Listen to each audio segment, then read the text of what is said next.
Hello दोस्तों, तो स्वागत है मेरे यूट्यूब चैनल पर आप सबका एक बार फिर से। तो दोस्तों, काफ़ी लोगों को रेडमी डिवाइस और पोको डिवाइस में इस शिकायत है कि उनका मोबाइल का साउंड ऑटोमेटिक अप डाउन हो जाता है।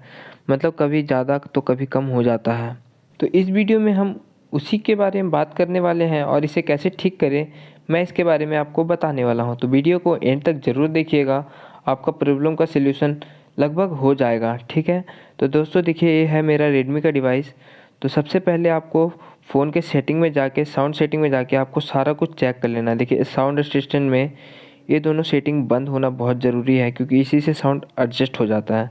ठीक है। और बाकी साउंड फुल होना चाहिए आपका। तो सबसे ज़्यादा ये प्रॉब्लम आने का वजह है दोस्तों मोबाइल का अपडेट। ज़्यादातर लोगों का यही शिकायत रहता है दोस्तों कि मैंने मोबाइल को अपडेट किया और मेरा साउंड अप डाउन होना स्टार्ट हो चुका है। तो आपको क्या करना है, अपडेट को जाके चेक करना है और देखना है कि आपका मोबाइल अप टू डेट है कि नहीं। यहाँ पे देख सकते हैं मेरा सिस्टम अप टू डेट है। तो उसके बाद भी अगर आपका प्रॉब्लम सॉल्यूशन नहीं हो पा रहा है तो आपको एडिशनल सेटिंग में जाके एक्सेसिबिलिटी में जाना है।